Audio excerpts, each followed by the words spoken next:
Herzlich willkommen zu meinem Spot-Report hier am Gardasee am Spot Torbole. Viel Spaß!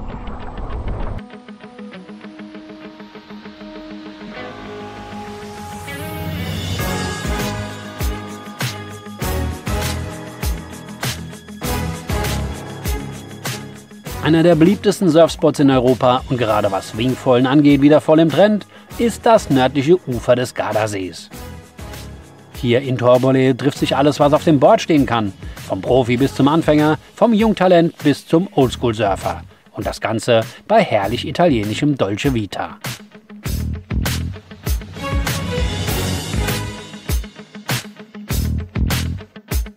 Beginnen möchte ich in der Totalen, um die wichtigsten Orte und grundsätzlichen Bereiche zu erklären. Der Süden des Sees ist von der umgebenden Landschaft schon recht flach. Hier wehen kaum Winde, beziehungsweise nur so wenige, dass maximal Segelboote etwas Spaß auf dem Wasser bekommen. Wir haben zum Beispiel eine wunderbare SUP-Tour um die Halbinsel Sirmione gemacht. Das Video dazu findest du auf meinem Kanal. Der nächste für uns bedeutende Ort ist Prenzone. Ab hier wird der Wind so weit durch die Berge komprimiert, dass das Surfen möglich wird. Von hier bis hoch nach Navene ist das Kitesurfen wie auch alle anderen Windsportarten erlaubt. Beim nördlichen Nordwind Peller, auch Vento genannt, hat die Ortschaft Malcesine die beste Windausbeute. Von Navene bis ganz nach oben nach Torbole ist der dritte Bereich, wo nur noch Windsurfen und Wingfoilen erlaubt ist. Und diesen Bereich schauen wir uns jetzt noch näher an. Die beiden Hauptwindrichtungen sind beginnend in der Nacht aus dem Norden der Peller, der ablandige König der Gardaseewinde, der kontinuierlich und gleichmäßig in den Monaten Juni bis September mit bis zu 20 Knoten weht. Am Nachmittag nach 13 Uhr setzt der bekannteste Wind Ora ein. Der wird in einem Nord-Süd-Gefälle immer stärker und kann in Torbole ebenso gut 18 Knoten erreichen, wo er zum Beispiel in Malcesine nur mit 12 Knoten bläst. Wer noch mehr Details und Infos zu den Winden sucht, geht einfach auf die Seite gardasee.surf. Als nächstes kommen wir zu den Einstiegen bzw. zu den daran angekoppelten Surfschulen. Surf Signana ist die größte Surfschule in Torbole. Der Vorteil hier, der Anfängerbereich liegt in einer kleinen Bucht. Nachteil, bei Ora hat der Bereich in der Bucht einen Luftstau wegen des Monte Brion, der direkt dahinter liegt. Die kleinste Surfschule, aber mit tollem Einstieg, ist der Lido Blue. Hier fällt das Wasser relativ flach ab und erleichtert den Einstieg. Darüber hinaus ist er neben dem Duotone Center am Conca d'Oro der einzige Spot, bei dem Nord- wie Südwind geht. Dann kommt der Einstieg Parco Pavese, der von den beiden Surfschulen Vasco Rena und Circolo Surf Torbole bedient wird. Hier kann es durch den großzügigen Platz auch ganz schön voll werden im Sommer.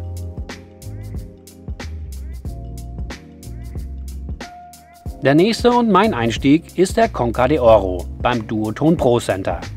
Das ist aus meiner Sicht der beste Einstieg für alle Windrichtungen und hier hast du auch am längsten Sonne. Am besten vom Wind ist der letzte Einstieg. Der liegt ca. 2 Kilometer südlich vom Conca d'Oro und nennt sich Corno di Bo und ist vor einem Kletterfelsen. Leider aber nicht mehr im Kartenausschnitt zu sehen. Hier habt ihr den meisten Druck in der Tüte. Der Nachteil, kaum Platz zum Aufbauen, langer Abstieg zum sehr kleinen Beach und kaum Parkplatzmöglichkeiten. Apropos Parkplatzmöglichkeiten. Die sind in der Hauptsaison im Norden vom Gardasee immer schwierig. Deswegen gehe ich auch gar nicht groß auf dieses Thema ein. Es macht mir nur schlechte Laune. Campingplätze und Unterkünfte gibt es am Nordufer einige. Aber auch die sind relativ schnell ausgebucht und nicht gerade günstig. Wenn man aber die Tagesparkgebühr verrechnet, wird es wieder relativ. Und wie wir es geregelt haben, seht ihr jetzt.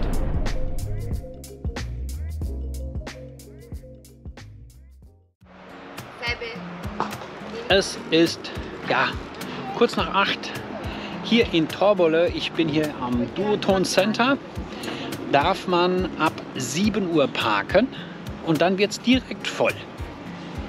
Ihr seht, hier steht schon einiges und es ist ein Übernachtungsverbot hier, was mit Augenzwinkern zum Teil geduldet wird. Aber da müsst ihr ganz individuell schauen, wie die Situation hier ist. Auf jeden Fall seht ihr hinter mir die Polizia Local, die hier schon alles kontrolliert.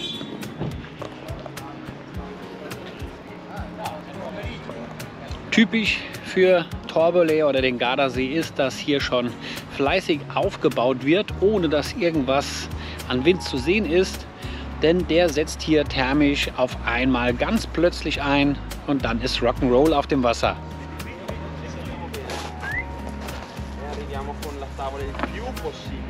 Während hier die Anfänger beim Windsurfen auf dem Trockenen geschult werden, mache ich mal schnell einen Rundgang in der Station und schaue mal, ob mir jemand ein bisschen was zum Spot und den Bedingungen hier sagen kann.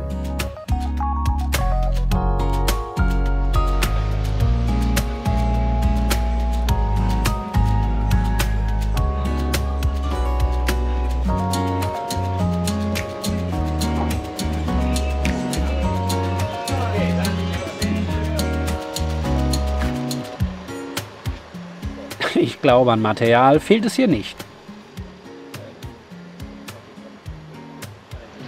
So, ich habe mir jetzt den Alessandro hier vom Duotone Center geschnappt und der wird uns hier so ein bisschen den Spot erklären. Das Ganze machen wir aber auf Englisch. We do it in English, yes? Yeah. Okay. So, tell me about the thermic here on the Garda. Yeah, we have two different wind. One that is normal in the morning, that is called Pelair, that is north wind, and is also a thermic wind. And then we have the wind from south, the wind of the afternoon, that is called Aura, and normally start from 1 o'clock. And it's coming from the south of the lake, and it's super good. It's super good. How many knots you think so in the summertime? Normally around 15 knots, but it's constant, so it's good, and can be 20, 25, 10, but normally 15 knots. Okay. Constant wind, so Okay. not gusty. Not gusty. Yeah. Okay, that's very important. Do we have currents here? Well, not a lot of current. We have a bit of chop in the afternoon because with the wind it's create a little bit of chop, so not super big, but can be a bit tricky. Okay. And then in the morning we have flat water. Okay. Have we outside something dangerous?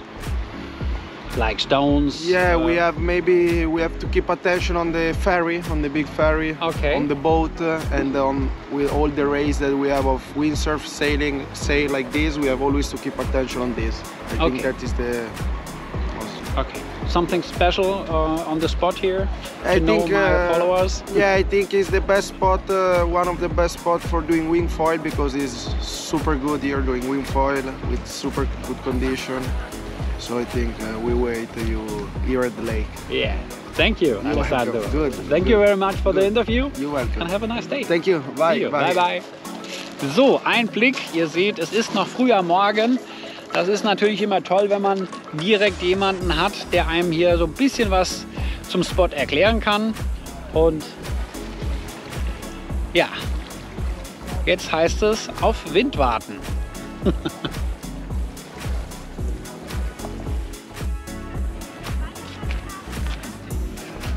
Es ist 12 Uhr, alles ist hier in den Startsocken, aber der Wind ist noch nicht in Sicht. Ich bin gespannt. Für so einen Nordseesurfer wie mich ist dieser Umstand natürlich sehr speziell, aber wir hoffen, dass es so eintritt, wie es prognostiziert wird.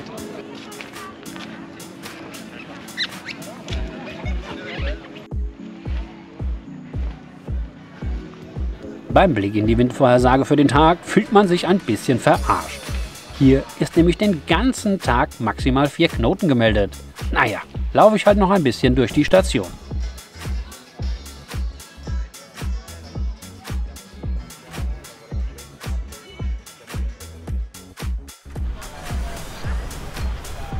Es ist jetzt genau eine Stunde später und der Alarm bricht hier aus.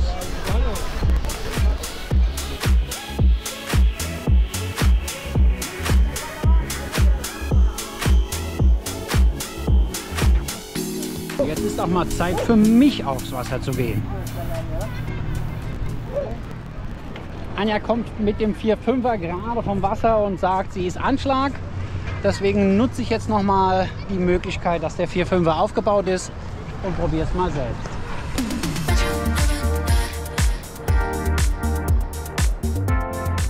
Mit dem an jeder Surfschule nutzbaren Bootservice und der Tatsache, hier auf einem geschlossenen See zu sein, ist der Spot ideal für alle Könnerstufen. Noch in eigener Sache, schaut gerne auf meinem Insta-Kanal vorbei, denn dort bekommt ihr immer eine Vorschau auf die kommenden Veröffentlichungen. Der Link unten in der Videobeschreibung. Flachwasser und Wellen an einem Spot, je nach Windrichtung und Stärke beides möglich.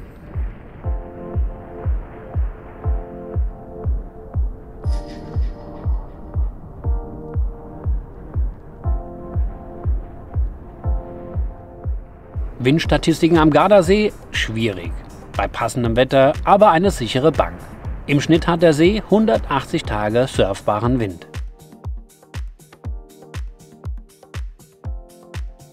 Was Temperaturen in Luft und Wasser anbelangt, seid ihr hier am Gardasee auf der warmen Seite und könnt im Sommer einen Shorty tragen.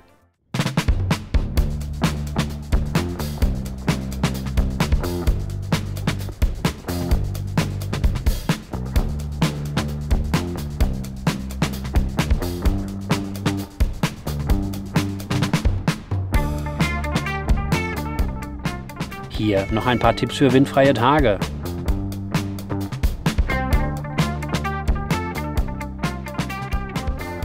So schön die Gegend auch zum Surfen ist, so ist sie ebenso schön zum Wandern und zum Stand-Up-Paddeln. Mehr findet ihr ja auf meinem Kanal.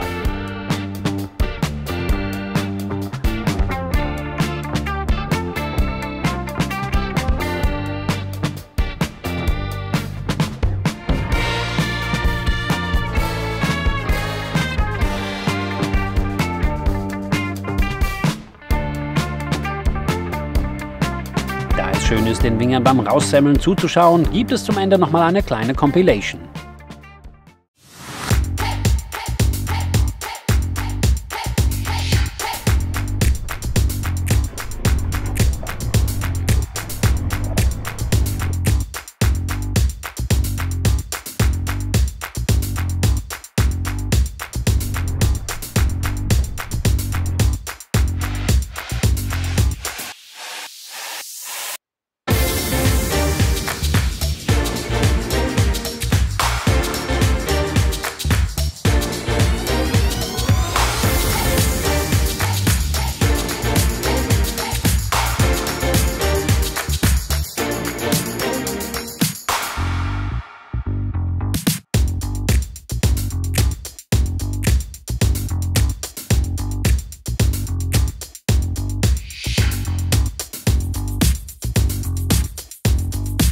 Das war's, ihr Lieben.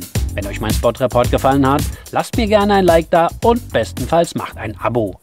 Wem es besonders gut gefallen hat, der darf mir auch gerne 50 Cent über den Spendenlink in der Videobeschreibung in der Kaffeekasse hinterlegen. Ich freue mich. Bis zum nächsten Spot-Report.